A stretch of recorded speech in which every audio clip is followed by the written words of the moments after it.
Do our test, put this audacity to the test. Do our test. Don't tell me how to live my life, Brock. Don't you tell me what to do. Don't tell me when to test. Practice. Talking about practice? Yeah, that's a common plague with computers. My RAM hurts. My RAM hurts. You're taking too much of my RAM. I'm tired. My hard drive and RAM are confused.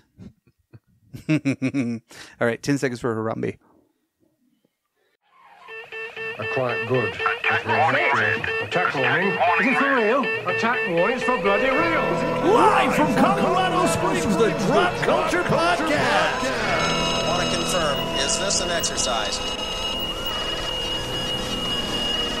Roger, copy. This is not an exercise. Come on, Kwok, get down.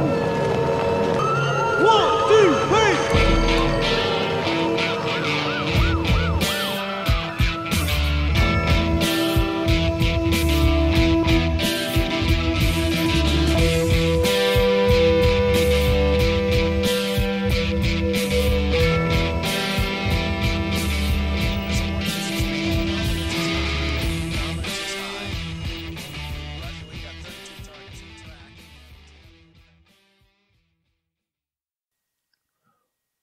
Welcome, everybody, to the Drop Culture Podcast.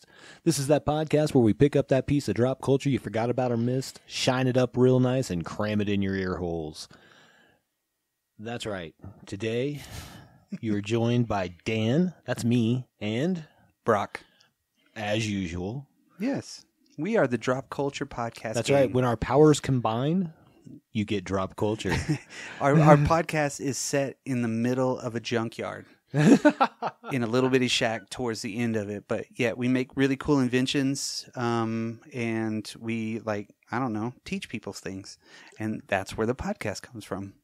Sure. We stole some power from the from the actual power station that's right behind us. Oh, I thought it was these rings that we got. Oh, nope. Nope. I'm just wearing this ring for no reason. Hey, you're married. At any rate, we thank you for joining us for our continuance in the Hong Kong holiday. And while we did have a little bit of an interruption due to some new equipment that showed up and basically me being left alone in the studio to run it. New equipment. And so now we're going to continue that. We're not going to let you guys miss a beat here with our John Woo holiday Hong Kong special. Christmas. Yes. So what's the movie today, Dan? We're doing Hard Boiled. Hard Boiled. Boom. One of the most spicy action films ever. Spicy. It is tremendous in bullets. 100,000s of rounds. Hundreds of thousands. Tremendous and exploding bullets. Yes. That's only what tequila uses. That's what his name is tequila. Don't you have a vodka on your payroll? No, his name's Tequila. He can't play saxophone, but he acts like it. So obviously last time we did Hard Target, which is weird for our Hong Kong holiday. We're just staying in the H's, Hard Target. Now we're in Hard Boiled. Things are hard around Hong Kong. Damn right they are. But it's a hard lifestyle. It is, apparently. And we can talk about that a little bit. I did some John Woo research. Did you do some woo search? I did. Oh, It was a bunch shit. of woo-woo. That's terrible. It is. That was beyond bad. I'm fired. But this is really the last movie that he made in Hong Kong, right? Yes. This was Yeah. the last one that he Before filmed. he came to the U.S.? Yeah, this is the last one he filmed for Golden Harvest. Yes. And this was not, I don't think this one was the culmination of everything that he's ever done. But I think that this one was the most stylistic and the best kind of overall. Yeah. It wasn't my agreed. favorite one of his, but best overall for it's what a he good did. one for sure. Yes. Too many awesome characters in it. And for one, I think the greatest action star that the world has ever known. And again, I put him up against... Talking about Chow Yun-fat? Mm-hmm. Okay. I put him up against anybody, and I think he's the best. I really do. Better than Schwarzenegger in Commando. Better than Sylvester Stallone in anything. Except for Rocky. Yeah, except for Rocky. Whole different ballgame. But honestly, Chow Yun-fat is the ultimate action dude. He just is. He's tremendous. Didn't we have this conversation to where if you pit him against some of these characters, okay? Right. Chow Yun-fat in any of his action roles, not his love stories Right, or right. his comedies or whatnot, because that's what he was known for. Yeah. But America knows him as Tequila and the Killer and stuff like that, right? And I would even say, what was his character's name from Crouching Tiger? Oh my God, yeah. I can't think of it off the top of my head, but it doesn't matter. But yeah, he's always played an action star, even though he abhors violence. He's not really into anything like that. He doesn't like guns. No, he's just like John Woo. Well, I was going to say even Woo. He said that he's never shot a gun. He's like, now this is a sexy gun. He was like touring like a gun store and was like picking out the Beretta that's his favorite gun. Yeah, and all the guns that are used in these are real because of the laws that they have. Now you put 2 9mm in the hand of Chow Yun-fat in the hands, right? You got the baddest dude with anything. Well, I always thought of Chow Yun-fat as like the Dirty Harry, and I know that's been made before. Clint Eastwood's Dirty Harry of the Hong Kong film. But he also, especially in this movie, reminds me a lot of Mel Gibson's character from Lethal Weapon. Yes. He's just rash. He's like crazy a little bit. You know what I mean? Not to the degree that, Mel Gibson was maybe, but kind of. Like just rushing into, I'm going to get this done. He's a smart ass. Yeah. He's kind of like, I don't respect authority, but I do, because I have some, but still I'm going to go blast everybody within a 2-mile radius because I don't give a shit because I'm freaking Tequila. And I love this movie, especially. We get 2 just complete badasses in this movie. Oh, yeah. Yeah. So it's kind of, even though it doesn't start that way and you don't know, and what's one of the things I love about it, you kind of get a buddy cop movie towards the end. Kind of, yeah. Yeah. And that's what John Woo's really good about. He's good at showing light and dark on both sides. Or light and dark on both sides, but also a light and a dark character in each one of them, which is pretty awesome. And I think this one, you do have the dark side of undercover work and everything like that, but then you also have the dark side of taking things into your own hands and kind of like blasting everything again. Well, and you get that undercover work, but you also get that deep undercover work. Yeah. You get that like we're taking down the syndicate. Right. Who's the syndicate? But there's just so many. Again, Chow Yun-fat is the ultimate dude. In any movie that he's done in America, he's been that character almost. Oh yeah. Except for what was it? Pirates of the Caribbean. I grew up when I was really young watching these movies, right? Of course. Late 80s, early 90s, mainly early 90s is when I first saw The Killer. I didn't know Hard Boiled existed until Hard Target, and Entertainment Weekly and all that stuff like that. So Hard Boiled had come out pretty much the same year. It was like the year before or something like that. So, and because Hard Target was 93, this was 92. 92, yeah. So him coming over, and I, of course, being a big action fan like everybody else was at the time, Chow Yun-fat was the dude that I was like, this guy is it. Whenever I saw The Killer, and there were so many things that Tarantino had taken from it. Oh, 100%. And then you get to see this movie, which is the exact opposite of it. This is the good side, Right. But it's extreme.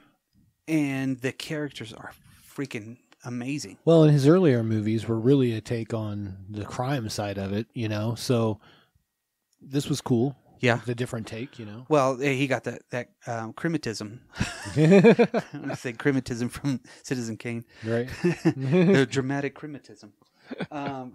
So he got that criticism and was like, guess what? I'm going to show you guys. I'm going to glorify this part of it. You know what I mean? Right. Which all the Hong Kong police anyway, they like John Woo. Right. He had made so many different films for so many years, and like Better Tomorrow was his beginning. That was his Reservoir Dogs, Right. pretty much. And City on Fire. Did you ever see that one? No. City on Fire, I don't think he did it, but I think that was around the same time. But That was the one that influenced Reservoir Dogs. I That's remember correct. reading that. Yes. That's not a bad movie. Not a bad movie. And there's some people that he used from that movie, especially in the standoff part of it. That was the main reason why they kind of put this together. And then A Better Tomorrow was Chow Yun-fat's kind of introduction into the action side of it. And then you got this. Well, and A Better Tomorrow was really John Woo's jump into, like, let's not do comedy movies anymore, because he was on retainer for a company for a long time, just making not crappy, but comedy movies, you know? Yeah. Which were the flavor of the time. Oh, yeah. You know? Oh, yeah. It wasn't. And then you take these movies, and he wanted to kind of do a reinvention of the Shaw Brothers kind of action. Right. He wanted that code of honor, that, like the samurai films of the time and things like that. Yeah. Because of prior times, I should yeah, say. the Shaw Brothers took that samurai kind of movie, turned it into the kung fu type of. Exactly. They had all that really cheesy stuff from the 50s and stuff, but then they moved it into the 60s and the 70s, Right. and then you had somebody like Bruce Lee that gives you this dude, this guy is like awesome, but yet his code is like above everybody else's. Right. But he's just fighting with his hands. And then they started with the swords and the rings and everything that they were doing with that Shaw stuff, 36 chambers, everything like that, right? And then you end up with this, and what was the weapon of the time? The gun. Yeah, absolutely. So this is where we get gung fu. Yes, gun fu is awesome. And especially in the hands of Chow Yun-fat. I can't keep saying that enough. Or Christian Bale, if you've seen Equilibrium. No. I'm going to shoot that shit down right now. I'm going to shoot it down. Gun jitsu or whatever it was. Gun kata. Yeah, that's right. Gun kata. There you go. Not to be confused with Jim Kata. Which is maybe a movie we'll do down the road. Jim kata. I'm a gymnast and a karate expert. I'm going to win a gold spy. medal. And I'm going to kick your ass.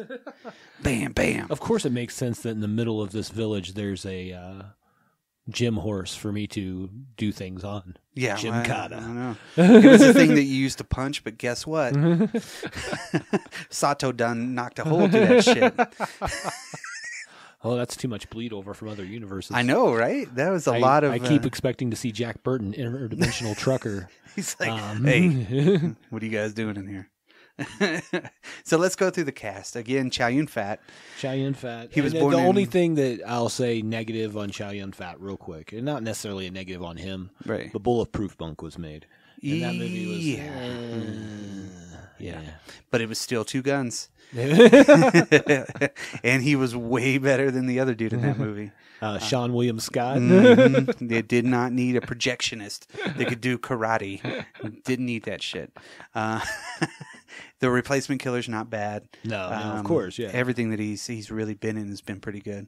And he seems like one of the coolest dudes ever. I think he's been quoted as saying that he would give 99% of his wealth, because he is one of the wealthiest over there, to kind of help with families in need. I mean, come on. Who else would want to do that? And you got to think, he's probably a billionaire close to. Well, I don't know about that, but no, he's been doing it for a long time. But yeah, he does have quite a bit of money. But he seems like he lives just a simple kind of a life, you know? And that's awesome.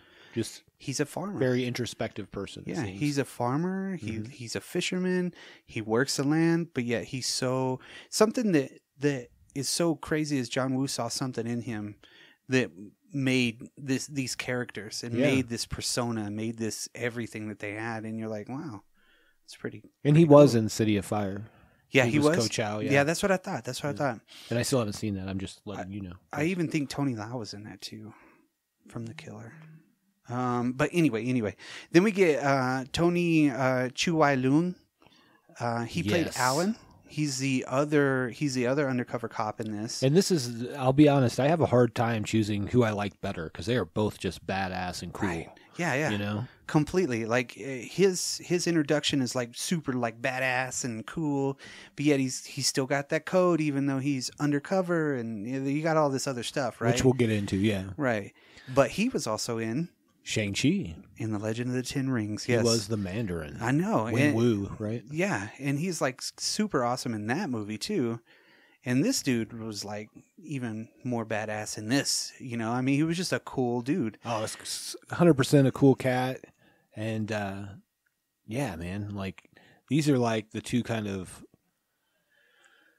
this is better than Mel Gibson and Danny Glover together. Yeah. You know what I mean? Yeah. They're different because they're not like partners. Yeah. Really. I'm too old for this shit. Yeah. No, he's it's not like doing that. a bunch of that. No. They're just kicking ass. Yeah. You know? You have one side that's the hard-boiled cop, and then you got the other side that's like, I got to get out of this shit, and I'll do whatever it takes to do this, to do my job, and then to get out. Both of them feel the same way. I think the other thing that I like about it, too, is that you see like how it weighs on him being undercover and having to kill people and do things.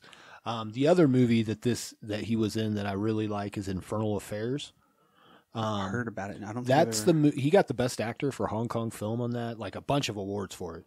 Wow. But that's the movie that Martin Scorsese's The Departed was based off of. Okay, yeah. And then it won an Oscar. You know what I mean? Yeah, it was Which was phenomenal too. It was a phenomenal movie, but yeah, this was what it was completely based off of. That's pretty cool, and I think John Woo did dedicate maybe The Killer to Martin Scorsese. So there was that, it was like that Beach Boys Beatles type of a deal, you know? Yeah. It's like who could make the cooler one, you know? Who could have the cooler people in it? Which, again, he's still working pretty good. Philip Chan is still working too. He's the superintendent. He was an actual real superintendent to undercover cops, so he had a connection to it. Yeah. Right. So that's another really kind of cool aspect to that. He stopped being a cop, a real cop, and then became an actor, and then he was always in those roles. He's been in Jackie Chan movies. He's been everywhere, you know, but more of that serious kind of a character. Yeah. And then you also have Theresa Moe. She was Teresa Chang. She was in a bunch of really not a ton of big stuff, right? But she was a character kind of actor, I think. Mm-hmm. And that part wasn't originally written for her. It was written for someone else. And I don't remember off the top of my head who that was, but they couldn't do it. I think it was Michelle Yeoh, actually. Yeah, the singer. Yeoh. Yeah. Michelle Yeoh. Oh, yeah. The actress. Yeah. The actress.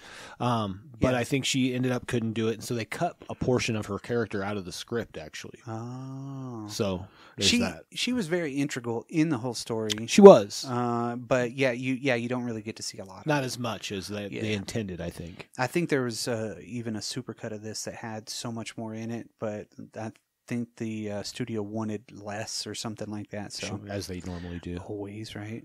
Then you got Philip Chung Fung Kwok as Mad Dog. And this dude was badass, dude. Fuck yeah. He's like a martial artist. He's been a stuntman in a ton of movies. Especially the Shaw Brothers stuff. Yeah. Oh, yeah, because he was part of the Venom mob. Mm-hmm. I think he was one of the original Venom mob guys. That's crazy. Yeah, so just amazing stuff that he's done. And he's one of my favorite characters in this, too. Yeah. He's so yeah. Cool. No, Mad Dog is one of those. He's kind of like... He's the enforcer, but yet he's still got a code, too. All of these people have a code except for the really bad, horrible dudes. They don't have any code whatsoever. Like the main horrible dude, especially. Anthony Chow Sang Wong.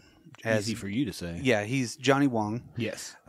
He's a sadistic bastard in this movie, just all over the place. And you got Uncle Hoi, which is Hoi San Quan. He was he was a bigger character, but he was one of the turning points for another character. You're right. Then you got Wei Tung. That's Foxy. Foxy was kind of like the informant for both sides. Right. But actually, he was like a triple informant. Yeah. So because he was on both bad sides, and then he was on the good side too at the same time. And all kinds of crossing going on there. Really, yeah. But there's so many extra people in this. But there's, those I would say you'd almost have to kind of put up there. Besides John Woo being in the owning the jazz club. Yeah. That's about it. So. Yeah, so John Woo in the film, as if he were Alfred Hitchcock. Yes, yeah, and it's like him and Chow Yun-fat. They're really, really good friends. You can tell that they collaborated a ton, yeah. bunch on every kind of aspect of the characters, everything like that. But we're also good enough friends that they could push each other, do all different kinds of stuff. Thought you said they were going to pussyfoot around. Yeah, they're pussyfooting around. But no, you're absolutely right. Yeah. Well, this had a $4.5 million budget and made 19.7. Yeah. So big success. It was over 2 hours of a movie, 128 minutes running time. Came out in April of '92. Of course, Golden Princess. God, anything else on that part of it? I think that was pretty much about it. The cinematography was really well done. The advertising for this movie kind of sucks, especially whenever Tequila's holding a baby and stuff. You're like, come on. Well, the original, and we should probably talk about that because the original story of this was the plot of Wong, the main bad guy, was to poison a bunch of babies. That's crazy. God, that's and crazy. then they had to rewrite and make it something different. And thank God they did. Yeah. That's it's a little insane. But obviously, even in this, like, he doesn't care about babies. No, hell no. He's like, kill this baby. Yeah, he's like, kill them all. Kill the babies. Screw them. But yeah, I think, like, if we're going to let's get a little bit into the John Woo side of it before we start into the thing. Sure. Because I think that a lot of his inspiration for these came from where he grew up, because he did grow up in Hong Kong. They didn't have the most money. Like, he talked about in an interview, like, having a hole where a drain went through where everybody in the apartments would go and pee because it drained down. Like that kind of a deal, like shared shower kind of all that kind of a jazz. Yeah. And there was a lot of violence around. Yeah. Mm-hmm. So he saw like things like, happening all the time. And he always talked about how, and I think his inspiration for his characters was Steve McQueen's Bullet. Okay. He mentions that a lot. Okay. And I could totally see that. Yes. Yeah. But he always said that, like, his escape was either he would go to church or he would go to the movies. Not with his dad. His dad hated movies, but with his mom. So that was where he hung out a lot as a kid. And that's what really got him into it. Yeah, his 3 favorite movies are listed as Akira, Kurosawa's Seven Samurai, the Jean-Pierre Melville's Les Samurai, and then Lawrence of Arabia. He's a huge Western fan. That was his big favorite, like, genre.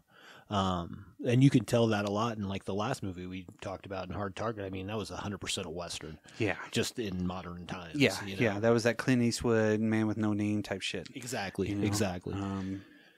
But he's a real humble guy, too. Talked about Chow Yun-fat being a humble guy. John Woo is a super humble guy. He just seems like some of the earlier stuff, like interviews that I listened to, it was really hard because his grasp of the language wasn't great, as we talked about in Hard Target. Yep. As he's gotten older, it's easier to understand what he's, talking about. Yeah, yeah. And you can see a lot of, in other movies, which we'll talk about on the next one that we do, more of the religious side of it, too, for him, because he wanted to be a minister, which is kind of crazy. And there's just, he really did transform action. And you could see the influence, of course, with, everything was getting kind of watered down on the action side of it, but yet we were having horror films, slasher movies. Those were the most popular in America at the time, I would say, right? I would say that in your action comedies. Yes, yeah. Then it was coming into Lethal Weapons and stuff like that, exactly. which Lethal Weapons was 88, right? 87, 88. 87, anyway, I think. Yeah. 86. Yeah. So you had that really high, really good script and everything like that, and you had the really kind of high octane explosions. 1989. Oh shit! So then you have this, which they were like, again, reinventing kind of the hero in effect, but they were also kind of making America look at that. Again, like Beatles, Beach Boys, and them saying, "Guess what? We need to up our game on this shit because this dude is badass. This is cool." I gotta fix that because Lethal Weapon was 87, like I said. Lethal Weapon 2 was 89.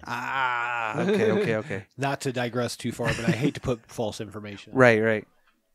Anyways. But yeah, you're absolutely right. I'm excited to talk about this movie because this was probably, I want to say that this movie probably introduced me to John Woo, and then I went back and watched like The Killer. Yeah. You know? Yeah. No, Better Tomorrow after that. You know, even. The first time I saw The Killer, I think I was in 7th or 8th grade, and saw the box art, right, on the shelf, because really into Tarantino, everything like that, and saw the dual guns, right, and you're like, holy shit, right? I gotta watch this. Right. It being in Cantonese and everything like that, everybody that I knew was like, why are you watching a movie like that? And I'm like, did you not just see this? What is wrong with you? Guys, you can leave. Because that dude is badass, right? Yeah. He's way cooler than anybody else. Well, right? I mean, for you and I specifically, I know for me, I grew up on Kung Fu theater. Yeah. Oh, yeah. So I was used to watching subtitles anyways. Yeah. That was my favorite part of Sunday. Yeah. Kung Fu theater's on. And it was usually right after, I think, or right before wrestling was on that my dad would watch. I think it was after most of the time. Yeah, it was in the afternoon. Yeah, like 1 o'clock or something like that. Yeah. On USA. Yep. USA was like my childhood. Network. USA Network is like my childhood. Now it sucks. Now it's like Knight Rider 2. A little digression for USA. Do you remember the cartoon introduction where they're on the train? Yes. Yeah. I remember it all. We could do a whole episode on USA Network. Up all night, everything. Absolutely. But yeah, no. But we digress. Yeah. Seeing that on the shelf, I grabbed it. Everybody thought I was weird for watching it. And I was just like in love with this kind of over the top action. Yeah. It's just the way that they would choreograph it. It was like maybe I can equate it to if I was a kid in the 70s watching these Kung Fu Shaw Brothers flicks. Sure. I would have felt the same way. Well, and I think, we've talked about it before. There's a ballet to it. Yes. And that's the side of it. It's not just, it's artistic. And it's stylized, and it's, and really, if you think about it, what came not long after all this, like your Matrix, you know what I mean? Things like that, where it was such a stylized martial arts and guns and all that. Right. To me, that is a direct take from these John Woo style movies. You know what I mean? John Woo transformed because he was such a big. I think he was tapped to direct. What was the movie? Like a live action Chicago or some shit. Oh, really? No joke. Like one of those really big time Broadway shows. He was tapped to do it, but of course he was like, nah. I think he probably would have done it if he wasn't under contract. Blah blah blah blah blah. So I don't really know. But now. Again, I give John Woo a pass because he did make Mission Impossible 2, which was a piece of garbage. Yes, but come on. No, I'm not going to come on. It was terrible. It was really bad. I remember being in the theater, and I was dating a girl, and we were watching, whatever, it's okay. And then all of a sudden, they're on the motorcycles. Ugh. And I'm like, I'm out. Yeah. I'm 100%. They're like martial arting motorcycles. You know what I mean? For the most part. Yeah. And I was like, no, thank you. This is ridiculous. Nope. It's like Fast and the Furious. Yeah. I don't know why he liked John Travolta at all either. I'm like, for real? Tarantino liked him. Yeah, I know. This is weird. But they've also both kind of made nods to each other in their movies. And for one, Jackie Brown. Whenever Home Dude is talking, Samuel L. Jackson is talking about guns, he's like, see, when that movie The Killer came out, everybody wanted 245s. They didn't care what they looked like. They just, because that dude on The Killer had them. They're like, holy crap, that's right. But I remember getting that reference at the time, being like, oh man, that's so cool. Well, and that's, I think, why I liked Quentin Tarantino, because he was a fans writer / director. Yeah. Into the same kind of things that I was into. Yeah. He like absorbed the Hong Kong theater and things like that. He absorbed it. He was the person that went to the movies, Yeah. Well, he worked at a video store. Yeah, I know. See, I only had a taste of that living beside a movie theater. So I didn't have it like for a good, I don't know, 10, 15 years. I had a dollar theater that I walked to and saw at least 2 or 3 movies a week. Yeah. You know, and I could have gone every day if I wanted to. That's how I was like in high school for 100%. I think it was like $1.25 or $2 to see the brand new movies. Yep. So we would go every weekend and see multiple films sometimes. You Friday know? nights, we were in high school. I think I was in 9th grade, 10th grade, and we would. That's the time right there. That's the sweet spot. You can't drive yet. It was right there. We get high right behind the theater, right? Smoke out of a can or some shit, and then go watch a movie and just be like, whoa. It's honestly, that time of my life was a great time for watching film, watching movies. Maybe the second best thing that happened at that theater, because I had to actually go. There's a secret way to get on top of my hometown theater, the one I grew up around. There's 2 of them that are like a block apart, but they're just 2 screeners, old school, downtown. Yeah. But you can climb up the back and get on top of that theater. So I sat above the marquee one night and partook in things and just watched all the people on the square. It was amazing. That's pretty cool. That's my favorite theater. My favorite theater experience was that one where I watched no movie. The one I lived by was called the Show Place. Okay. And there was like 5 different theaters, and everything was so broken down. It was just bad, right? But on a Friday night, you're talking every seat was full. Yeah. They were sold out movies. Oh, yeah. Sold out dollar movies, right? And it was your classic movie theater that they had one in the very back. They had a little bit more, so that was their big movie. Then they had the 2 or 3 on the sides, and you're just like, man, this is badass. Closest thing that we got to that here in the Springs right now is the picture show. Oh yeah. But it's that experience of going in there like these guys did. Yeah. You know, and that's and having that whatever you call it, that almost schooling of film. You know, of course when I was that young, there wasn't really anything great. Like I saw Street Fighter, the movie, 25 times, you know, more probably in the theater. No joke, because it was it. It stayed there for a long time. Let me tell you that much. I lost a little bit of respect. It was bad, but it was very cool whenever you were high. The cool thing about when I first moved to Jacksonville, Illinois as a youth, like I'm 6 maybe, we lived across the street in an apartment from the Times Theater. See? And then around the corner was the Illinois Theater on the other side of the square, sort of. Nice. Sort of. But I remember going and watching Return of the Jedi, and their air conditioning was out at the Illinois Theater, and my stepdad just sweated it out, you know, like he didn't care, but he took me, which was cool, you know. Yeah. So things like that, like throughout my life, I always remember going to those theaters, you know, and they're still there. I think they had to reopen one recently. The show place is a Sylvan Learning Center now. Oh. Well, there you go. Yes. Kind of crazy. But anyway, after the digression. But we digress, yes, as usual. John Woo was a badass. John Woo kicked ass. There's having a little bit of that film. I don't know I'm trying to think of the right words for it, but kind of that kinship in the way that you would watch movies and the way you would film movies to get away from things like that. Exactly.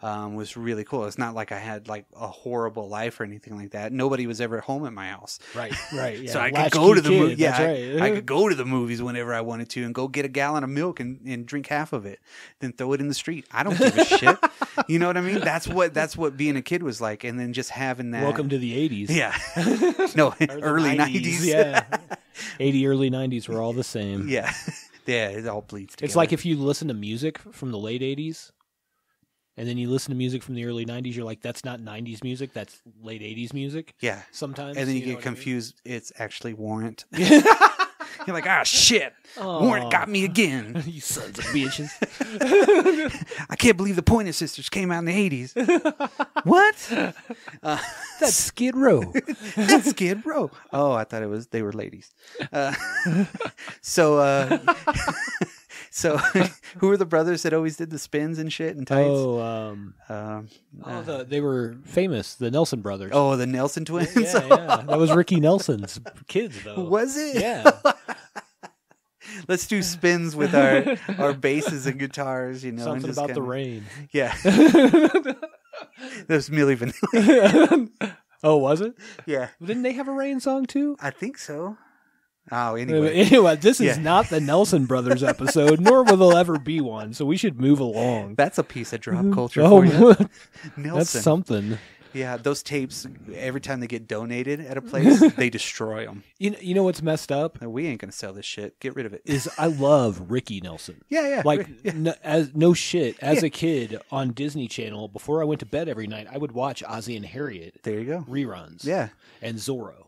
Those were the two that were on right before I went to bed because I had to go to school the next day. Nice, you know? nice. So Well, Rio and Bravo then was- we got Nelson with old Matthew and Gunner. Well, a movie that I really enjoy watching is Rio Bravo. Sure, Love sure. it, love it, love I it. have it on video cassette. That's nice. That's nice. Love it. Every once in a while I watch it. He's awesome in it. Yeah. And it's just a weird character. And then, then you got the fucking Nelson twins. Dude, when I Sorry, was a dude. kid, I think because of the time, and I'm a few years older than you, but I used to watch like all the old 50s shows Oh, yeah. because they had Nickelodeon during the daytime. That's what they were playing. Yep.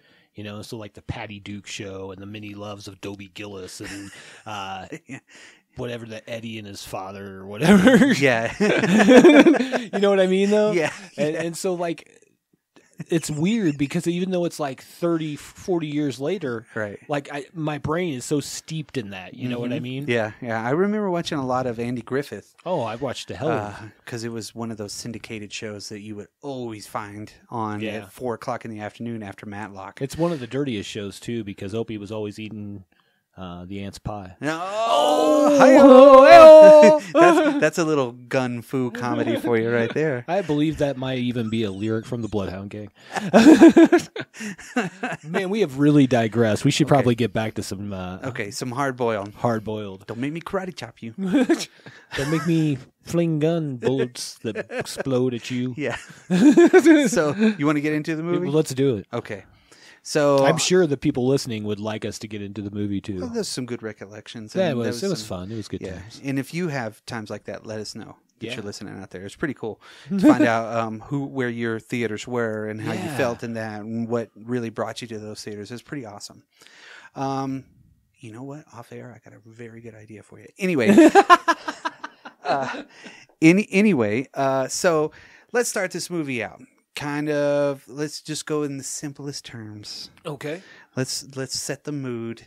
It is a jazz club. It But we is. don't really know it's a jazz club because all we see is somebody pouring in some Alka-Seltzer Into some tequila. into some tequila, or no, it was water, Alka-Seltzer, and tequila or something, wasn't it? Something, yeah. It was a weird mix. I don't even know. Drank it a lot. And he drank it, and what was really cool, and I still do this because of him, take a drag out of your cigarette, you take your shot, you blow out the smoke afterwards, and you're like, yeah, I'm a fucking badass. Hopefully that's the last time I use the word F. But that awesome. So he sits down and he's playing jazz.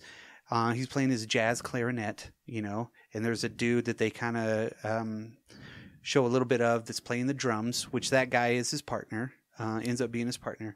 So this must be late at night or something like that, and they're Japanese or Chinese jazz club, which was a real place. A lot of people went there to go play, and then a lot of people went there just to go hang out. And John Woo and Chow Yun-fat were both into that stuff. So having that, I think even The Killer was supposed to have a little bit of that in it too. So there's a lot of similarities that they have. Yeah. And I don't want to give up too much of The Killer, but so we So see. real quick, I'm going to go back to the drink. Oh yeah. It's not Alka-Seltzer. Though I feel like it looked like it is. It's equal parts tequila, white wine or champagne, and lemonade. So then he slams it, and it causes the fizz. What is the The powder? champagne. What? What is the powder? I don't know. It doesn't say anything about any powder. But we see him put powder in there. I don't know. Maybe it's cocaine. I don't know. But that's a weird drink. That's That's a weird drink anyways. Yeah, it's tequila, lemonade, champagne, and Alka-Seltzer. well, there's a Mexican version of this that's called the Tequila Boom Boom. That is tequila, 7-Up or Sprite, and grenadine. Oh, okay. Yeah, which would give you the fizzies too. Mm-hmm. But just yeah, like the champagne. But yeah, he slams it. He covers it with a napkin and he slams it. Yeah, that's what causes from the champagne. With no regard to who has got to clean that shit up. No, not at all. They don't give a shit. Like, you clean it up, bastard. You work here. That was a fun little digression on the drink that tequila drinks. That's pretty cool, though. Yeah, we learned something today. Because we do get to see the big bottle that says tequila. So he just kind of drinks his tequila, doesn't like shoot it like crazy white ladies that love turquoise and shit. If you're from Taos, New Mexico, or if you get gussied up on the weekends, I'm sorry. So obviously he's fake playing jazz because on that clarinet. Oh my god, it's so horrible. He's awesome. It, just like you asked, do you think Lance Hendrickson Hendrickson was playing the piano? No. No. And that was from Hard Target. If you haven't listened to that episode, check it out. It's in the archives. So part 1 of the holiday, Hong Kong holiday. That's right. So the next scene we get to see is Tequila and his partner run into like a tea house. We don't know if it's morning or if it's and they have night. a bird cage. It was a famous tea house at the time, and it was going to be demolished after they got done filming it. So they had free run in this. Well, and you'll see what happens. And I found out recently. Nothing to do with that, any kind of preparation for this episode. And actually, after we recorded the original inception of this episode, as I mentioned earlier, that didn't get put on, that's pretty common in Asia for them to even have houses like where it's all the bird houses and all that. And you can get you can even ask for a specific bird to sit next to. Oh, at some of them, there's cat houses where you can just hang out with cats. Wow. And that's like starting to bleed over to the United States now. That's pretty cool. Yeah. So it'd be cooler than goat yoga. Yeah. Right? Yeah, I think so. Anything that ends in the word yoga is probably not great. Goat yoga. I'm just kidding. Yoga is probably awesome for everybody. I've done a few yoga sessions, and I always feel kind of dumb. I'm like, I don't think my body does that. Nah, I think it would just stink in there. And they're like, yeah, just try your best. Okay, but I feel like Yeah. When the human body stretches out, there's a lot of farts that come out. And with those gas leaks, mix that with goats. That sounds great. You wouldn't know the difference. Oh my god, he wouldn't. Goats smell anyways, dude. They're nasty. Yeah, I'm sure. Like if you had one as your personal pet, maybe not. But no, I've been around goat farms. Yeah, me too. Ain't smelling good. Anything that eats everything is not going to have some great waste come out the back end. Great smells. Got a lot of farts. Yeah. and any I was going to make an illusion for women that do yoga. Nope. We're just going to move along. Move along. Okay, so they go to the top. And, of course, the guy at the very front's like sorting papers, so it's morning time, right? It's before the sun's coming up. Everybody's getting their morning tea and their breakfast and everything, getting ready to go to work. Tequila and his partner kind of talk to home dude. We notice that there's this massive, like, police presence. There's like 8 people. There's like a dude in the bathroom, too. He's like, yep, I'm good. We're hot. Yeah, they're everywhere, right?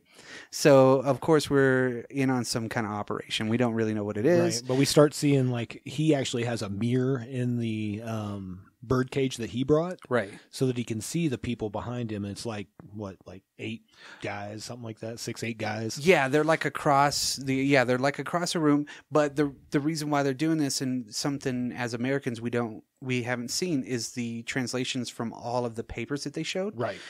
So they're showing that seedy side, right? And they're showing all the guns. So there's this epidemic of gun running and violence and everything in the streets. So that's why they're there. So they're going after, these guys that are obviously trafficking guns. Weapons, yeah, not drugs, but guns. Right. So yeah, he's looking at him through the mirror, and he notices some other dude that's sitting in the back, and because Tequila notices everything. Yeah. Because he's that badass. Well, don't we see him slide money over to the one guy? Yeah, at the table of the whole bunch of guys, they're kind of like, okay, you can hear them doing their tongue. It's like, hey, what about these guns? And they're talking out loud about it. Right. And then that's whenever basically one of the cops comes over, knocks over a bird cage, giving him tea. He's like, whoops, sorry. And it's like blatant. They're like, hey, man, what's up? Then Tequila jumps up, right? And then it's a bloodbath. I love the shot wherever he kicks the one dude in the chest, but then in the same time, he throws the teapot before the dude even hits the ground. It's freaking awesome. I mean, that's like, how do you do that? You kick and then you gotta put your weight back to throw something. So he has enough time and he's that fast to actually do that. That's why they have to show it in slow-mo, because he's that fast. So the other dude across, the other guy that was sinister looking, right? Real quick, that shot reminds me a little bit of The Hard Target, where the propane tank and the shotgun. Oh, yeah. You know? Like, kind of the same deal. Yeah. You know? Not different, but I mean, just like the way that it... Yeah. Yeah. Except for this one's realistic. Yeah. Somewhat.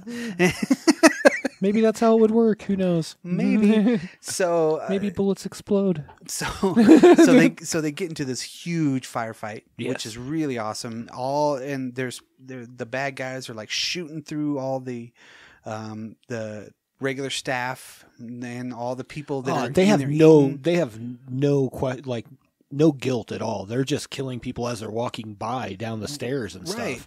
And then that's where you get that famous shot of Chow Yun-Fat dodging a bullet, but yet he's trying to save all these people, and he slides down the banister, and he's shooting them all. Right. So you think it's over, but isn't. It's not.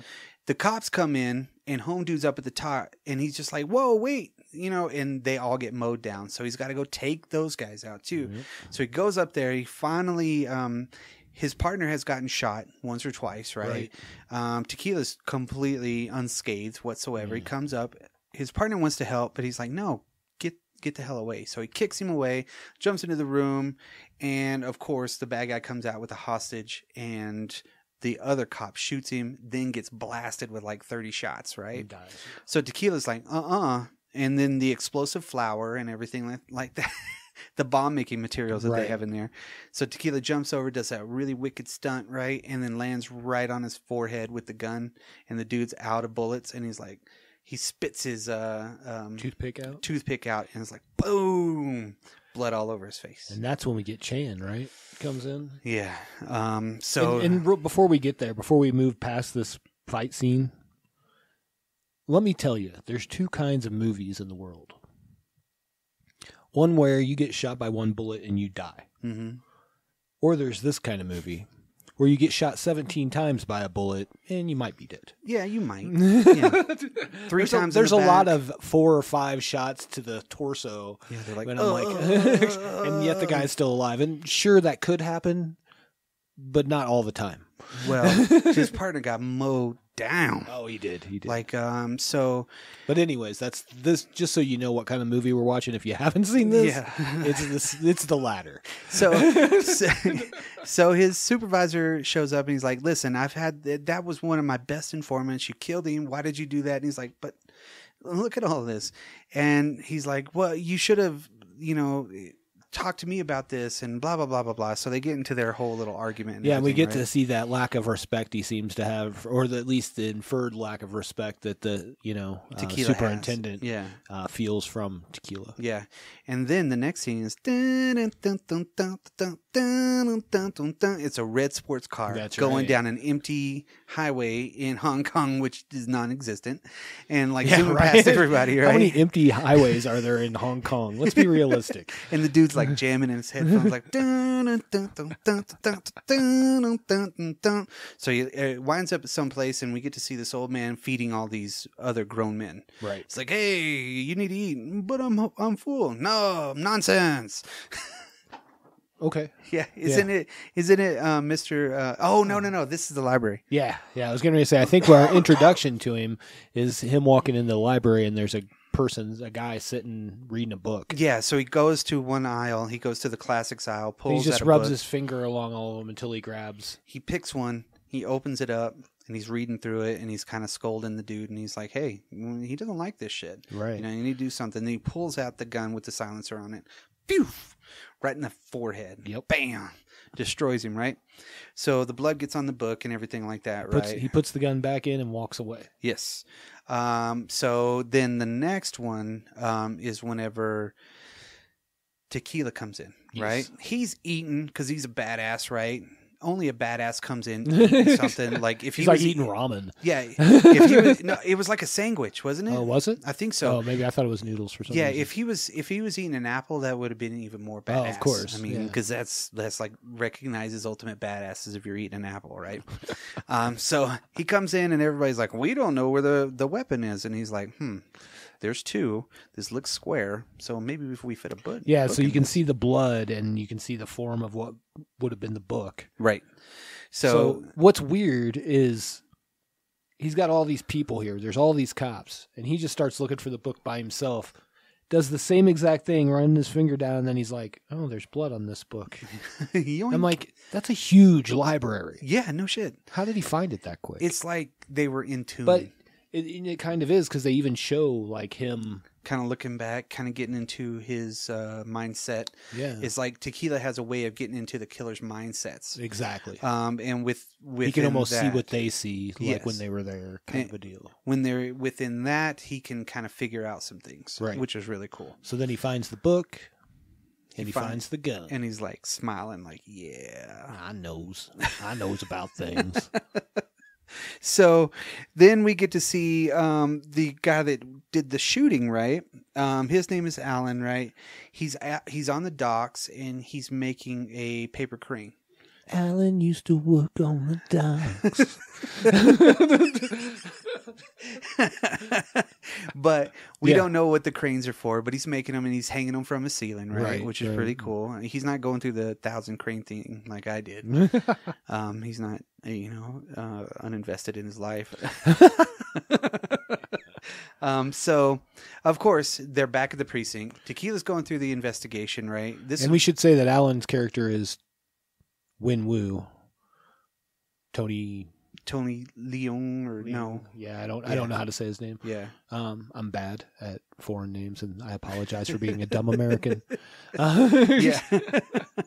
But the problem is that as a kid watching these movies, and you see the name, and I was like, oh, it's Tony Chung Wai Leung, because that's how my kid brain processed it, You're like, know. So then in my head that becomes canon. Yes. Right. So if I murder someone's name on this show, no, it's not on purpose. On purpose. So yeah, we get this. We get that whole back at the precinct. Tequila's being all badass, right? And they're kind of trying to work out all the logistics while he's drinking Alka-Seltzer again. And he kind of pulls a smart ass deal where he's like, I can't even afford a decent apartment or even a shithole in this city, let alone a decent shithole. He's all, but I need to rank up. It's weird though, because he talks about it like a regular person, which I love. He's like, I have a job, so I can't get state housing. Yeah, I can't do this. But I do can't that. afford anything on the salary I Yeah, make. and I can't get married Right. to help me get better ones. He's like, fuck this. So Isn't that crazy? Or it's yeah. because he's single that he can't get the extra housing because he's extra not housing. married. Yeah. But how is he going to get married if he doesn't have a decent place to live? Exactly. So they're all like, whatever. Oh, gee. Way to go, Tequila. They just take his bullshit as nothing, right? Because he doesn't care.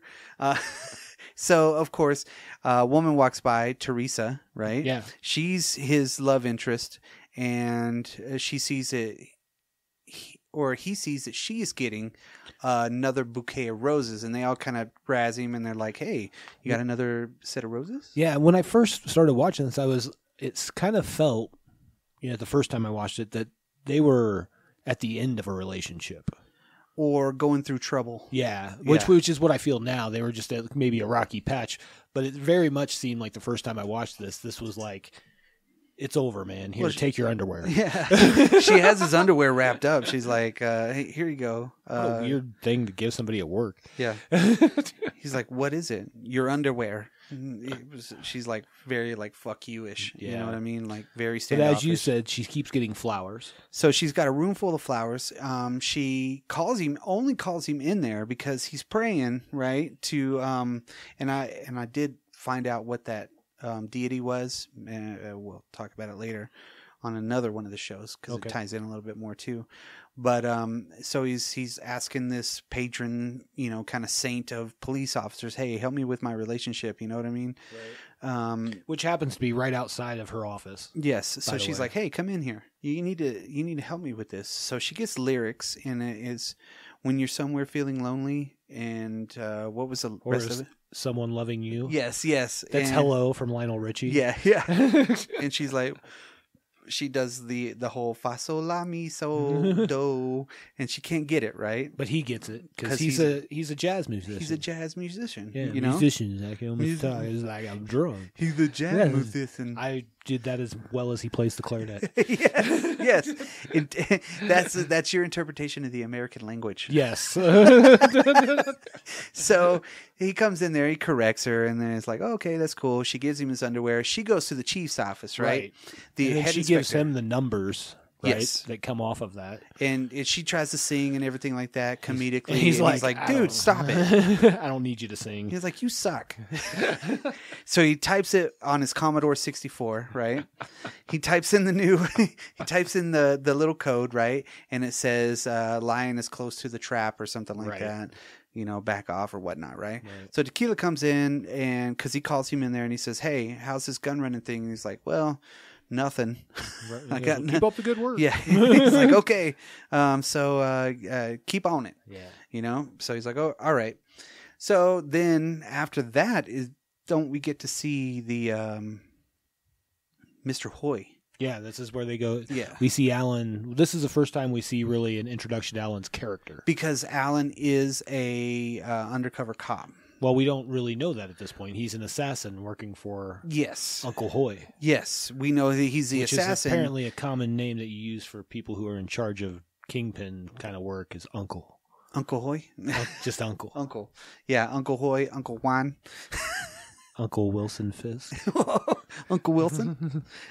Uncle Wilson.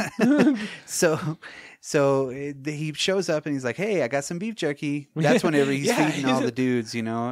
Everybody's him and his uncle are excited about the Food. the beef jerky. Yeah, beef jerky food. He opens it up, and you know, of course, Alan is razzing all the other dudes, like, "Don't forget the guy who put the gun there." And he's like, "Way to go, John." You know, so they're like, "All right, cool." So they step away and they have this kind of little conversation, you know, and you could tell that Uncle Hoy is respected by everybody. Everybody's enjoying what they're doing, Right. I guess, you know, no matter if they're killing people or whatnot. Well, they very much seem family, Right, you know? right. So it is a bigger family. even though Uncle is a title really at this point. But yeah, Yeah, and so what they do is they're stepping aside. Then guess who shows up? That's Foxy. Foxy shows up and he's like, "Hey, man, nothing in my hands," but yet he's got a phone in his hand. right. Dumbass. Should put that in his pocket. So he's another hotshot dude, right? That's completely different than the Crazy 88 and shit like that, right? So basically, he comes up and he says, "Hey, the big man wants a word with you," but Uncle Hoy can hear, right? So there also is this duality between both of the bad guys. Well, yeah, because it's a rival triad leader basically. Right. you know? Right. They're So doing Uncle guns Hoy too. is like in charge of a triad, or a crime organization, and then Jimmy Wong is a rival triad. Right. Yeah, Right. They're both running guns, and Uncle Hoy is he's like the better of the two. he's making more money because he's selling them for cheaper. We find out a little bit later. Correct. Yeah. Correct. He actually is a better businessman. Right. Everybody loves him. So, then of course we get after this one, don't they? Well, this is after. Don't we get the warehouse scene? Well, Foxy gives him information because Right. Foxy finds out where they're going to do the deal. Right. The big deal for the big guns, right? So, because Alan at the same time is meeting with the other bad guy, Right. Johnny And Wong. Johnny Wong. That's when we get the introduction of Mad Dog and everything, right? So Mad Dog kind of stands aside. He's like, "Can you trust this guy?" And he's like, "I don't know," you know. So let's hang out with him a bit. We'll find out then. And Mad Dog's the coolest henchman of all time. Yeah, he's got the cool fucking hat. He's got the big old pumpkin pie haircut. You know, he wears gloves. I don't know. Yeah. Absolutely. Just an all-around badass. Yeah, he's a badass smoking at the bar. They don't really know him. And Alan's like, you know what? I'm really happy with Uncle Hoy. I might not want to do this. Oh, so right. they're courting him to come yeah, over. they're trying to get him to come on their side. So Foxy tells Tequila, because Foxy says Tequila's inside man. Right. Wants some money. Foxy and Tequila kind of have this witty banter about his mom. He's taking care of his mom in the old folks' home. Right. But yet also taking care of Foxy. And Foxy's like, hey, man, we're going to have to end this shit. It's getting too hot. I'm going to have to get out. So he finds out where the warehouse buy is going to be, or the takeover or whatnot. So Tequila goes back to the precinct and he's like, all right, call the armory. Let's get all the guns. We need the heavy stuff. Yeah. How many guns? All the guns in the whole world, man. So they got to get all the guns, right? And of course, the police chief walks in because he gets another message that says the snake.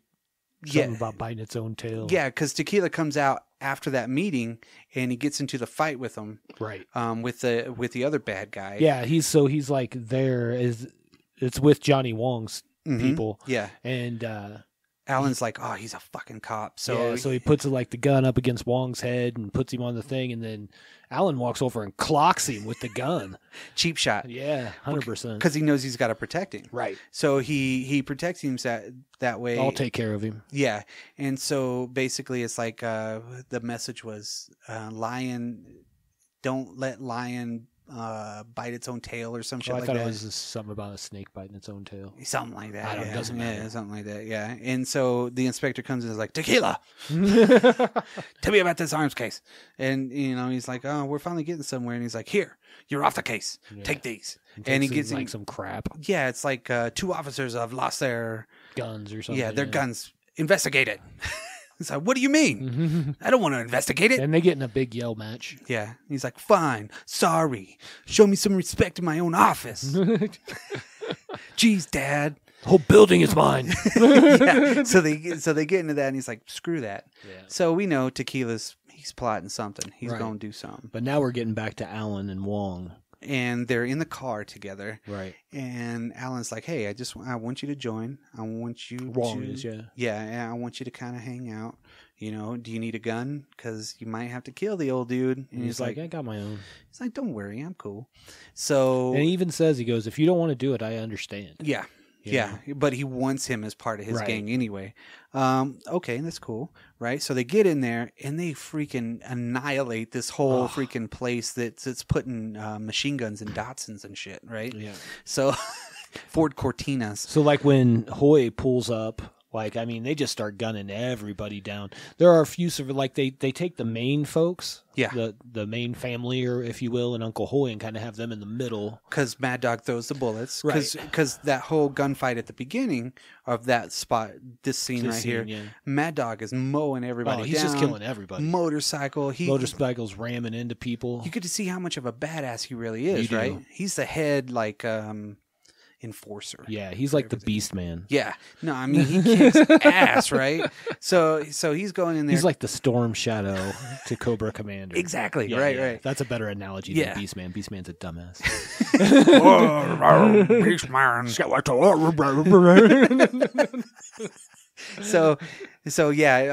Mad Dog throws the grenade into the last car to kind of trap him in there. Yeah. And of course, Tequila's watching this the whole time from the rafters, in a tactical gear. Yeah, he's got his shotgun with his exploding bullets and everything. That's right. And then his tactical vest. Yeah, he's got the really cool tactical vest. Tactical vest. So of course, this is when Mr. Hoy comes in. He's like, Alan, if you're going to do this, shoot me. You do it. Yeah. You be the one. Yeah. I don't like these other guys. Just don't let that guy do it to me. So he's like, okay. That's the dub version. Yeah, that's the dub version. Yeah. Come on. Do it. Do it, Alan. And Alan shoots him in the gut. He does. And you could tell Uncle Hoy was surprised. Whoa. He did it. He really, in my head. He really did it. So, of course. One guy lives. Yeah, one guy does. Yeah.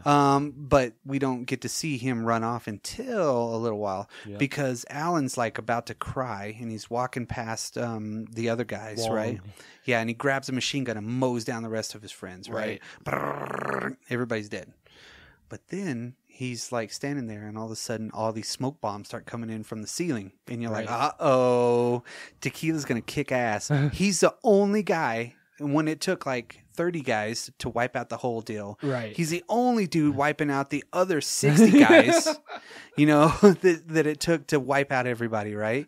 So he's going through the deal. He's got a shotgun. He's got his regular gun. He's got his machine gun, everything. And he's just like rappelling out of the ceiling, right? All by himself. As you do. Yeah. Is taking everybody out, right? And they're like, holy shit, where'd this dude come from? Who is this? And of course, Alan notices him, and that's when, you know, I think he even shoots in his direction to get him to save him a little bit. Yeah. He saves him multiple times, you know? And then of course you get into him and Mad Dog start fighting, him and Alan start fighting. He tells the head bad guy, you need to leave, I'll take care of this guy. So, because he knows he's a cop. Right. And how does he know he's a cop? Well, they should know he's a cop. He's wearing, like, the tactical vest. And it says, like, some on the back or something. Yeah, like SWAT. So basically, they get into the big gun battle. Freaking Mad Dog's about to win. Yeah. And Tequila's hidden behind something. And he throws 2 grenades. He's like, ugh, yeah. Blows up in Mad Dog. So you're like, damn, that dude's gone. So, of course. Is he? Yeah, but is he? So all that smoke comes through, and because it's just Alan and Mad Dog against him now, because he's destroyed everybody else, right? He's taking everybody else out. Yeah, right. And they've been firing at each other through cars and exploding and he's pushing the car. Everything's exploding on the inside. And so he goes through the smoke and he's looking for Alan or Mad Dog. Yeah, anybody, right? Yeah. And then, of course, he turns around, and both of them have the gun pointed at each other. And his is right on his forehead, Alan's forehead, and he hits it, and it's like, ka-kink. And he wasn't going to hesitate, though. That's the thing, you know? Had that bullet been there? Yeah, exactly, right? So Alan's like, whoa. So he uncocks his gun, and he's like, later, dude. Yeah. You ain't going to shoot me. Am I right that there's the scene right after this where he pops open the gun? Yeah. And there's just the one bullet missing? No, I think they were all empty. But yeah, he pops it open and then he hits it, so all the shells pop out. Okay. Yeah, so it's like he needed to reload. Okay. But he didn't. The only time he needs to reload, the rest of the time, he's got enough, you know? So yeah, there's definitely not a lot of reloading in this movie. Right, no. Why? They got unlimited bullets. So Alan's now in the other gang, but yeah, we know that he's a cop because coming up, Alan goes to his boat, right? But before that, Tequila's like, who is he? You know, this guy's a cop. I know a cop when I see a cop. This guy's a cop. You know, so tell me. And the inspector's like, no, he's not. You know, piss off. I told you you're off this case. You're off this case, Tequila. You know? So Tequila's like, bitch, I'm out. So he hops on his motorcycle. Alan arrives back at his place, but that one guy that lived from Uncle Hoy's gang has grabbed some other dudes to come take Alan out. So Tequila gets there. Kind of a cool scene, too, because he just walks in and pulls the gun on Alan. Yeah, well, he pushes him down and he pulls a gun and he's like, should I kill you or should I arrest you or be your friend? And he's like, I don't know. So, what do you want to be? You know? So they kind of get into their banter and they're like, maybe we could be friends. I don't know. And then we get the shotgun shot down through, like hitting Alan's back. Have you ever been on a boat? I have. Okay. When you're on a boat, you can hear everything that's on the boat. That's what I was thinking too. Yeah, nobody can be stealthy on a boat. Creeping up on a boat. There's no ninjas unless you're Robert De Niro. Maybe. Counselor. So. Little digression. So. Yeah. So I'm glad I got it too. Yeah. Same page. Yeah. So they get into this other gun battle, and Tequila is unscathed. Alan falls into the water because he gets shot by that shotgun blast. And then all of a sudden they see the Wong driving up in their Mercedes and shit, right? They got the good cars. Right. You know, so... Well, and they kill the other 3 dudes that showed up to kill him, which were Uncle Hoy's guys that were left. The same guy that lived from Uncle Hoy's, that first battle, he lives, and he's like, oh, you're a traitor. And he's like, boom. Yeah, just kills him right away, doesn't he? And Tequila jumps off, and he's like the smoothest dive into water ever, barely breaks the water as he's going through. Like he's an Olympic diver. It's freaking crazy. He's so good. You know what I mean? And we get to see him underneath. He's a fisher and a farmer in real life. Yeah. So, there you go. So of course, when do we get the, I think it's soon after this, the inspector meets with Alan, and he's like, hey, guess what? It's your birthday. And he's like, oh, it's my birthday. Yeah. He didn't, he's like, I don't think he even remembered, right? Yeah, I don't even pay attention. I don't even know who I am anymore. Yeah, here's a lighter. And he's like, okay, bye. And then that's whenever Foxy starts getting the shit kicked out of him because Wong tells Alan that, guess what? Foxy sold us out. We need to go get him. Right. Because Alan's at the hospital, right? And he's like, I'll take care of it. And he's like, no. But can I go with you? I'll do it. You know, so he finds Foxy and everything like that. Mad Dog's kicking the crap out of him, right? This weird bridge. Yeah, and that's where Alan's very creative. Puts the lighter in his top pocket. And then shoots the lighter. And then Foxy hops over the fence. Falls over, sort of. Sort of. He kind of like jumps. Yeah. He jumps over the fence. And then he shows up in Tequila's favorite hangout. At the jazz bar? At the jazz bar. Or jazz club or whatever? Yeah, because him and Tequila and John Woo, his character, are talking about, being cops. They're kind of like, oh, cop talk. Oh, hey, cop talk. You know what I mean? And so they're basically... They're really just talking about cop rock. Yeah, it's cop rock. Yeah, cop rock. Did you see the latest episode of Cock Rock? Cock rock? Cock rock. So he comes in and he's like, oh shit, we need to get him someplace that nobody knows. So let's take him to the hospital. Because Foxy tells him that Wong's big cache of guns and everything is at the hospital. Yeah. So they take him to the same hospital. Right. Tequila shows up. They get him in a room. Tequila thinks he's disappeared, but he hasn't. Right. He's being operated on, so he's like, whew. Thought it was over for old Foxy. After all of this, I thought I lost him. I thought I lost you. So he goes, they're in another room, and Foxy wants to smoke a cigarette, right, of course, because he's barely kicking it, barely alive. He finds out that he was saved because of the lighter in his pocket, right? And Chow Yun Fat, that's a bro right there. He turns the oxygen off, hands him a cigarette, and then takes the fall for smoking the cigarette. Yes. Yeah, because the old lady comes in, and nurse comes in. Old lady. The nurse comes in. What are you smoking for? Can't smoke in here. You can't smoke in here. Oh, I'm sorry. Didn't mean to smoke. I put it out. Okay. So it's really close. Not bad. Yeah. So of course they're thinking, oh shit, right? They know somebody's going to come to get Foxy because in the car, Foxy's Alan's having a conversation with Wong again about going to take out Foxy. So they're going back to the same hospital, right? Because he survived. Foxy survived. Damn. So Alan goes in, but yet he stops at a flower shop first, right on the corner. So he grabs a couple flowers, and he has the box full of flowers because Theresa's there, right? And Theresa spots the hole in the flowers. I don't understand that, but whatever. Yeah. And it happened at the same time as Terminator 2, so this was kind of like coincidental, right? And it's the roses and everything, and so she goes in. She's like, "Hey, I think I saw something or whatnot, right?" But yet Wong has sent 2 other guys to watch him, to make sure that he does it. So he bursts in the room, kicks in the room that Foxy's supposed to be in, starts shooting, but it's pillows, jumps over to one side. Tequila's behind the other door, right? And the 2 guys come in, they shoot them, and like a badass, he like closes the curtain. He's like, right? He's like, okay. So they get into this argument because Foxy's in another room, right? Across the hall. Dumbasses. Right. And obviously he's a lot better Within that, he's Like near within death. An hour. Yeah, he's near death 5 minutes ago, but now he's good Well, it's enough. the vitamins from the cigarette. Yeah, exactly. Yeah, yeah. His cigarette power. So, of course, Mad Dog's coming in at the same time. Right. While they're having their conversation after killing the dude or whatever. Yes.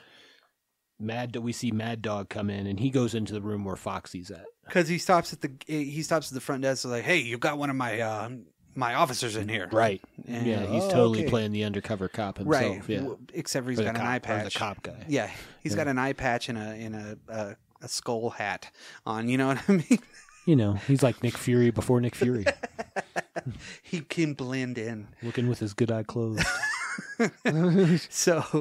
So he finds him and he goes to Foxy's door, and Foxy's like, "Whoo, didn't come in here." But Foxy's an idiot. Of course. So he wheels out, and of course he takes one corner. They're still bickering and, fighting like husband and wife, pretty much. You know what I mean?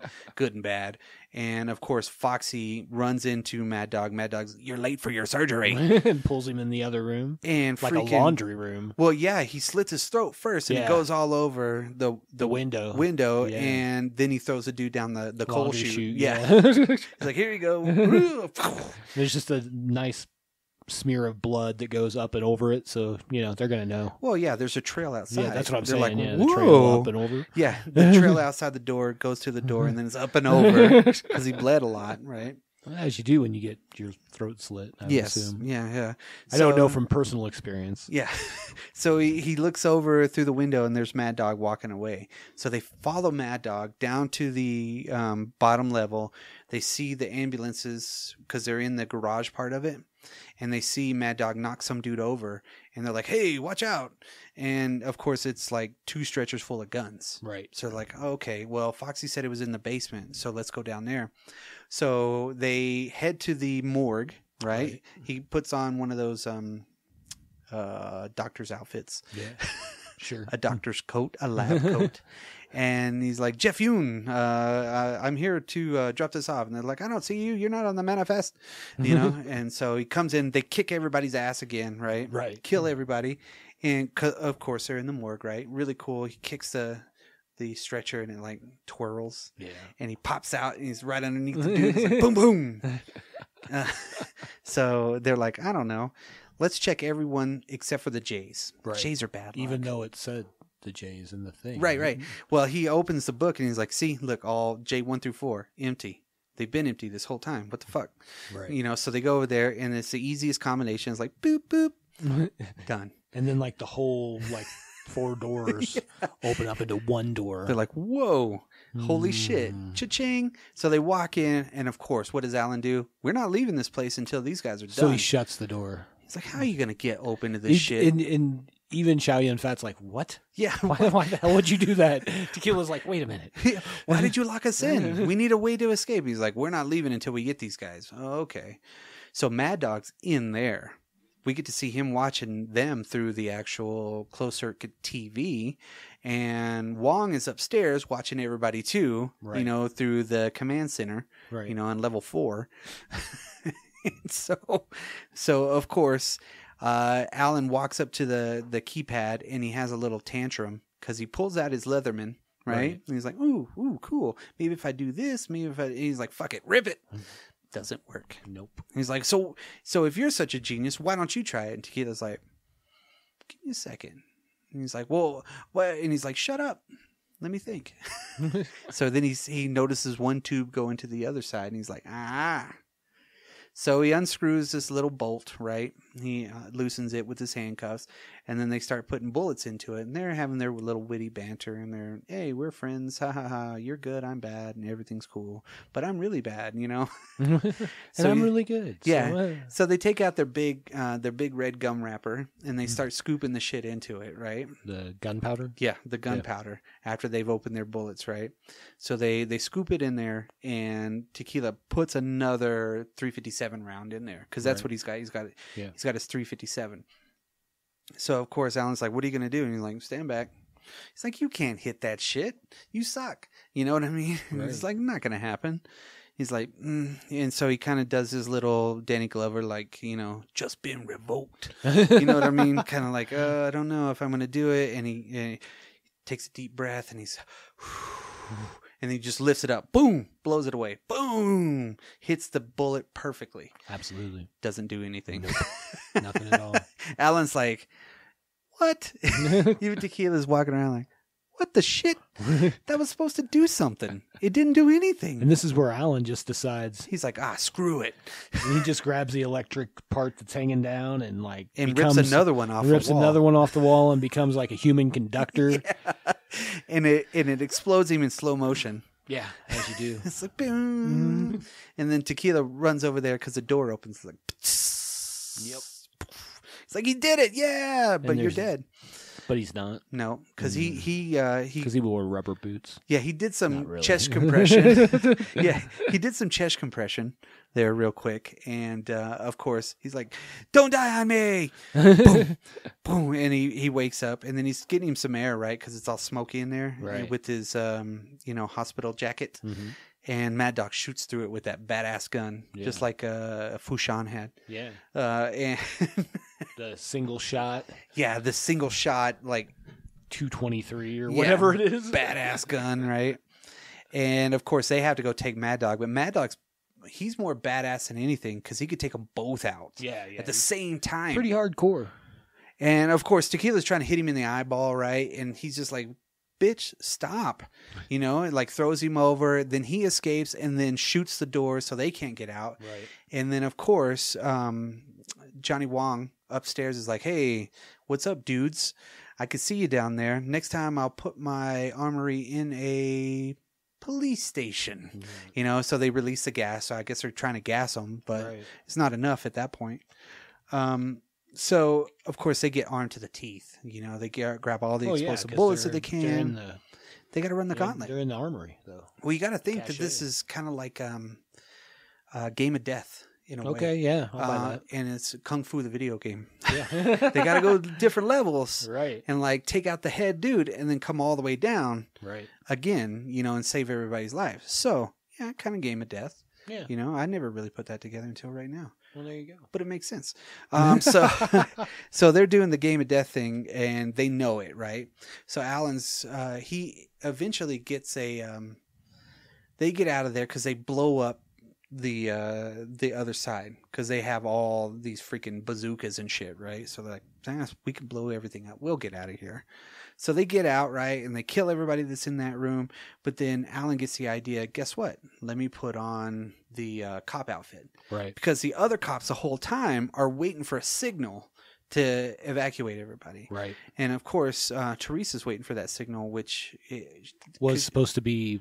He said Tequila said he'd send her flowers. Yes, yeah. But secretly, he took one of those white roses or whatever they were. Put it in her pocket. Put it in her pocket when they were talking last. Mm-hmm. In the elevator, right? So she's downstairs this whole time like, hey, I'm sick. I need to talk to somebody. They're like, well, you're ready. And he's like, oh, no, I feel just fine now. That's weird. And then all the other cops show up. There's a dude fixing the fire alarm. There's a guy mopping the floor, but they're all on the same floor, right? But they're everywhere. And then inspectors there, everything like that, right? So, of course, she gets a signal. They start trying to evacuate everybody, but the henchmen come out of the woodworks and start mowing everybody down. And that's when Tequila and...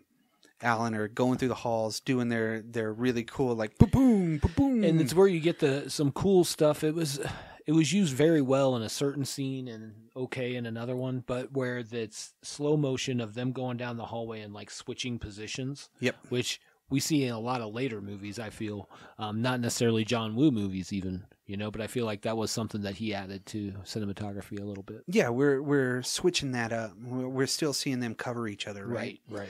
So they wind the first time they do that's kind of garbage, though. Yeah. so they just walking. Yeah. They wind up in front of the inspector and all of his people, right? And of course, it looks like it's the what is it? It looks like Tequila's been caught, right? Right. So he kicks him, he grabs a shotgun, of course, get down. So everybody kind of gets down, and then they shoot the two bad guys, and then the other cops are like, all right, let's go. So then that's when everybody starts getting shot, right? And is this where we go to where Wong's got those patients all in a pile? Not yet. Okay. Not yet. Okay, Not yet. I'm jumping the gun. Yeah, that's after. I'm jumping to pile of patients. Yeah, that's after the Mad Dog and Alan fight. Right, yeah, you're right. Because that's coming up. Because of course, No. yeah, that's at the very end of that one. Yeah. Okay. Well, because they're in the stairs and Before everything. Mad Dog bites it, though. Yeah, Has to be before that. Because Wong kills everybody. Yeah. And Mad Dog's like, bitch, no. So they kind of get they fire on each other. But Anyways, yeah. Back to where we are. So they're trying to get everybody out, but Theresa goes, guess what? There's all these babies up there. We Right. got to get the babies out. And of course, Tequila's like, all right, let's go. Yep. And SWAT team busts in. They're kind of going through. At the meantime, all the people are running outside, but they're getting mowed down by the people out the windows. Mm-hmm. And this is where we see a really shitty job done by the cops that are outside. Because they're like taking babies and handing them down to SWAT people out the window, and the guys from the SWAT team are kind of coming up and grabbing them. And rather than covering these people that are coming up, people are just coming out the window and shooting the side of them, just killing them left and right. Yeah. No babies die. No. Just cops. Yeah. You know, Because the cops are holding you feel on like to 'em, those like, cops "Oh." down at the bottom would be like, it'd be like playing Gun Alley back in the day, you know? Yes, exactly. You'd have to watch the windows, and when somebody popped out, Yep. you take them Takes out. two right? guys. Yeah. That's all I'm saying. To be efficient. So, of course, Tequila's going back and forth, right? Right. Because Teresa's covered. They got SWAT and everything like that. And Tequila's like, all right, let me go kick some more ass, right? Yeah. So him and Alan go through another deal. They meet each other right by the elevator, right? This is during this time. And, of course, some dude comes out of the elevator, and Alan shoots him. But he's a CID. Right. He's a cop, and he's like, no, he wasn't a cop. Shut up. You didn't see that. That's bullshit. Because Alan's like, oh, man, I shot a cop. And, He's like, what the fuck? Tequila's like, no, you didn't. Just keep going. Yeah, because Tequila's done it too. Yeah. So he's like, bullshit. That wasn't a cop. Bullshit. Kind of gives that whole, that long, bullshit. Shut up. So, of course, they go back out and they start kicking ass. And he's like, that guy was a cop. He's like, yeah, he was. And he's like, oh, damn it. You liar. So, of course, that's when Mad Dog pops out. Well, and I think to this point, like, Alan's killed a bunch of people in the name of what he's doing, for the powers of good, really. Right. But they've all been bad people. Mm-hmm. So then, in the course of this, he shoots a cop, which is, even more on the soul, because he's already dealing with, as we find out through the movie, that he's kind of dealing with having killed people and been in a dark place because of his position. But then also, he's working with the duality of killing bad, but yet now he just killed good. Yeah, he killed a good guy. He's like, damn it, I'm Nobody almost wants done. to do that. Yeah, I'm almost done. So of course, the whole time too, Johnny Wong is getting all these C4 explosives ready, and they're throwing them in everywhere they can go. And of course, the Mad Dog fight's pretty badass. Yeah. Right? They go through room after room after room after room, jumping through everything. And they finally get to that one room where they come over, and it's all the people that are like handicapped. Yeah. The big pile of patients. Right. And they're all like right there, mentally handicapped, all kinds of stuff. Right. So and they're like, we're going to get him out of here. So they put their guns down. Mad Dog and him put their guns down on the ground. Yeah. And of course, who walks in? Johnny Wong. And Johnny Wong just opens fire, or has everybody open fire on him, right? So Alan escapes, and then Mad Dog's like, what? You didn't need to kill those people. Yeah. You didn't need to do this. And then, of course, Johnny Wong mows him down. Right. I'm like, screw you. I don't need you anymore. I don't need a conscience on my team. Right. So... no back talk, son. So his death is pretty... his arms are outstretched, and he's like, oh... He was a badass, so he deserved a good, death scene. He did. He deserved a soldier's death almost, or a, I don't know what you would call it, samurai's death. I don't know. But sure, maybe. So Alan's still going through everything, and of course, somehow. This is where Tequila's notices that there's only one baby left, right? Because he goes back up to Theresa. He's kind of going everywhere, right? So all the babies are out. Most of the SWAT team is still alive, and Theresa gets out, but they hear a baby cry, and he's like, "Don't worry, I got it."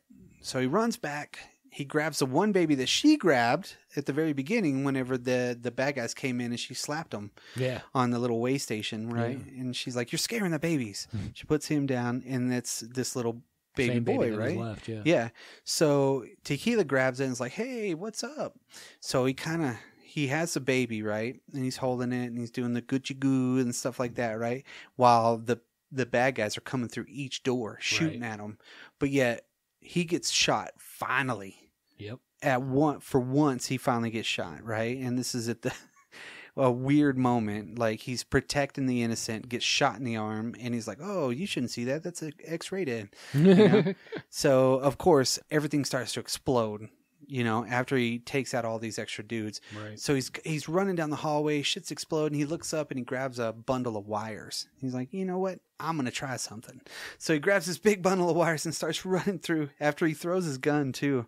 Cause, the explosions go off and he throws his gun. He's like, "Oh," you know what I mean? And he's got the baby all covered up, and when he's got the wires, it's like he's going to jump out and use that as like to repel with. He's just one strong MFer. Just with one arm, you know, with all that force and that weight coming down and everything like that. Got the strong arm. He does. Give me my strong hand. So he gets up to the deal, and of course he's on fire. Yeah. But the little kid pees out the fire on his legs. You're like, "No way." Serendipitous. Yeah, you're like, "No way." Thanks, baby, for saving me. He's "Thank you, you little piss pot." You know? So the baby's like, "Oh." Like a baby would. Dummy babies. Babies are dumb. Babies are stupid. So of course it's about to explode again. He jumps out. He lands. Cool, right? You get to hear the parents in the background. "Oh, my baby!" And he's like, "Here you go. He's a good kid," you know. And so this whole place is exploding, right? And they're thinking Alan's in there, but he's not. We see Wong come out the front door with Alan as a hostage. Mm-hmm. Not like it was Tequila and Alan, but this is like the real deal. Right. So, because I guess Wong kicked his ass or something. I don't know how he got him. Caught him unawares. Yeah, did something to him. I don't know how he did it. So Alan's on his knees, right?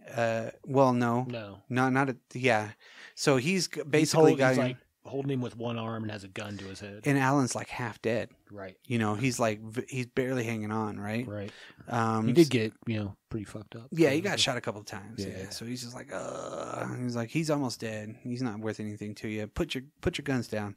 So everybody does, except for Tequila. He grabs somebody else's gun. And he walks up. I don't know if you knew this or not, but my name's Tequila. Yeah. He walks up and he kind of eyeballs his shot. You know what I mean? Because we've seen this one before. Right. So of course Johnny Wong's like, "Okay, put your guns down or I'll shoot him." And Tequila eventually complies. And he tells everybody to put their guns down. Yeah. And then he starts like humiliating him. Yeah, he's like, "Slap yourself." Get on your knees. So he slaps himself a couple of times. Take your pants off. Yeah. What? Yeah. Call yourself impotent. What is going on here? He slaps him. "I'm impotent." What? It's like, how often can you have fun with a cop like this? I know, right? You know? So, of course, we know what's going to happen, pretty much. We don't know how it's going to happen. Right. But this almost ruins the whole movie. Because Alan grabs a gun. He's like, "Screw it." And grabs a gun again, kind of like... and puts it into his stomach. And so it doesn't hit anybody else. Correct. Takes the hit for the team, sacrificing himself if he were. He falls down. Tequila lifts the gun up and does the miraculous shot straight through the eyeball. Yeah. His right eyeball. He's obviously a badass shot. You know what I mean? And the effects team is obviously not that badass. No. Because this is the worst shot in the whole movie. That shot through his eyeball, like from the side. Yeah, they had it from the top and the side. It's like, oh. It was terrible.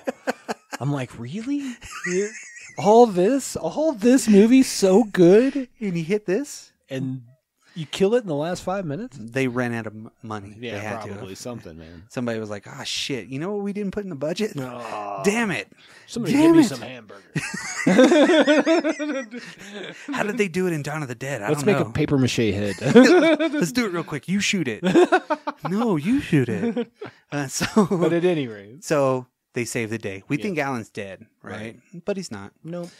Because in the next scene, we get to see Tequila. And Pang. Yeah, and they're burning the file. Right. In the station house in a metal trash can.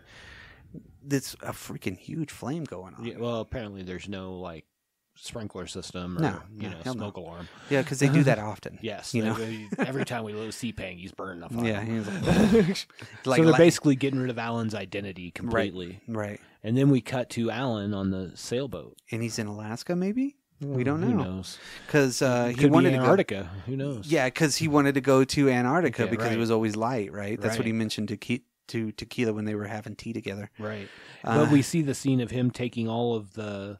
Basically, we find out through this, if we didn't mention this earlier, that he was making the cranes for every person he killed. Right.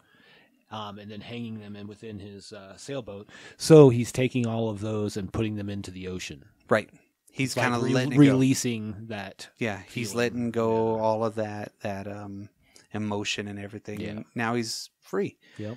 He can live his life because Apparently really he got a house in Guam. Yeah, because they've basically figured out, or he tells how he got out of the academy and the only job that was available was undercover. Yeah.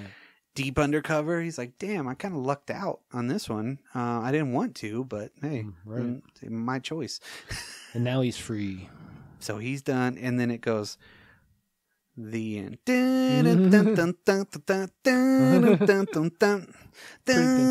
spot on. And that's the end of Hard Boiled. Great movie, in my Awesome opinion. movie. Awesome. How many out of 5 exploding bullets, how many would you give this movie? 5. Okay. 5 out of 5. Okay. No joke. I'm going to give it a 4.5, and it's only because of that shot at the end of the movie with the head. Like, dude, you can't have a movie this tight and then just let it go. Somebody had to be like, wait a minute. Even at the studio, something be like, everything's so good. What happened here? Why did you guys screw this up? Where does this come from? So I would give it 4.5, which is still a great ranking for me. Mm-hmm.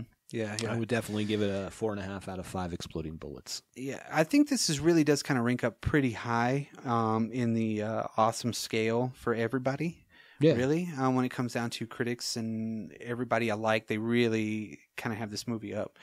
Of course, there's camp. Of course, there's this and that. I think that's what makes it great. Yeah. To be honest, it's a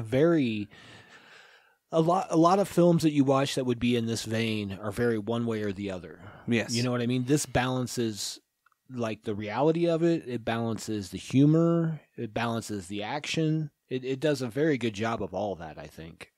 You know? Mm-hmm. Yeah. It just seems like they kind of put the whole package together in a very digestible way, but then also made you believe and but just believe the characters and like the characters enough that you wanted to see him win. You wanted to see Alan get his identity back. You wanted to see Tequila get the bad guy. Right. You wanted to see their relationship rekindled. Which it was by the end, Theresa and Tequila get back together, sort of. Yeah, after the funeral, they're all kind of hanging out, you know. Right. So yeah, you see this kind of stuff, you know. I mean, you know this kind of stuff, and you know you want to be around it because these guys are cool. Well, yeah, even like the Pang's character, like at first you're kind of like dislike him because he's like he's Tequila's boss and he's the asshole boss or whatever, you know. But he's better than that. But really, he's been working this whole undercover thing with Alan the whole time, as you find out, like, what, a third of the way through the movie, something like that? And everybody that he loses, he takes it serious. Takes it very personally, yeah. Absolutely. Because he knows that they won't get their, you know, their whatever you call it. Their due, yeah. Yeah, because he even goes to salute the first one that died, right? He salutes that guy and is like, man, you know, the one that Tequila killed. Yeah. You know, then he burns his file, blah, blah, blah. Well, and the problem is because if you're in something that deep undercover, you can't just say, hey, this guy died and he was a cop. Right. You know, and memorialize him in any way. Yeah, because somebody's going to find out. Yeah, because then somebody's going to be like, wait, that guy was a cop? Wait a minute. Where does this go back to, you know? And they're Exactly. going to uncover other folks. Yeah. And then, he introduced me to this guy, you know? But overall, badass fucking movie. one of the coolest movies. I pit Chow Yun-fat against any other action star ever, and I think Chow Yun-fat is like the toughest, baddest. If you were to put, of course, I think we did this Chow Yun-fat versus Clint Eastwood in Dirty Harry. Chow Yun-fat wins 100%. It's It's too unpredictable for Dirty Harry. Right. Too brash. Yeah. I mean, the only person that might be able to keep up with him would be Riggs. Yeah, You know what I mean? Yeah, 100%. And maybe, but Riggs was crazy. He had that traumatic event in his life. Tequila didn't have that traumatic event, Right. but yet still kind of unhinged. I think in a gunfight, it'd be a really close fight, but I think if they got up close, that Riggs would take him. Yeah, because Riggs knows the jiu-jitsu. Yeah, he's very He good knows at the Gracie jiu-jitsu. He's good at kicking. Let him fight it out, boys. Let him fight it out. I mean, Gary Busey. That's all I got to say. I know, right? Gary Busey's teeth could have taken him down, but no. Yeah. But that was Hard Boiled. Hard Boiled is a great movie. If you get a chance for your Hong Kong Christmas, you should watch this one. That's right. Or Hong Kong Holiday, as we are non-denominational. I know. Hong Kong or religious Holiday. affiliated. To me, Hong Kong Christmas comes out a little bit better, That's fine. but Hong Kong Holiday is better. It doesn't matter. Yeah. I just don't want to, Confuse people. I don't want to exclude anyone. Hong Kong Kwanzaa. Yeah. Or Hong Kong Hanukkah. Yeah, 8 days of That's presents. a lot of H's. That's a lot. Hong 8 Kong crazy Santas. nights. But if you guys hear this and you haven't listened to Hard Target, listen to Hard Target. Absolutely. Go to dropculture.com. And while you're at it, grab you some John Woo movies. There you go. Yeah, make You this need to. one of them for sure. This one is upper echelon of all John Woo movies. In my Of opinion. all. Yeah. Forget anything with John Travolta in it. Until you watch this, then you'll understand. Yep. Absolutely. Then you'll understand. Then you'll appreciate if you don't like them. Right. You'll appreciate it more. Yeah. I think so. I think you will enjoy John Woo more in this than just about anything. Mm-hmm. Again, I'm not taking anything away from Face Off. I liked Face Off. It was a good movie. Who doesn't? Yeah. I wish that they would have made a John Archer versus Castor Troy movie, a real one, before Like the prequel. Yeah, before Yeah, which all they this talked other about crap. doing, right? It would have been badass. Well, and Nicolas Cage as Castor Troy was freaking amazing. Mm-hmm. Yeah. Yeah. But anyway, Yeah, that's a whole different movie. yes, that was part of our Hong Kong holiday. That was part 2. Part 3 Is on its way. It's going to be a good one too. So stick around for our next quick cast next Monday, and then also stick around for the Thursday following that For the continuance of Hong Kong Holiday. And that should wrap it up. A for John the year. Woo celebration. Yeah, that should wrap it up for the year too. I think, we'll be talking about some different episodes coming down the road. That'll at least wrap up our Hong Kong Holiday. Yep. All right. Well, everybody out there, don't get lost in the stores. Make your way out with that 85-inch TV. Yeah, or just order it online. All right. See you guys later. Peace.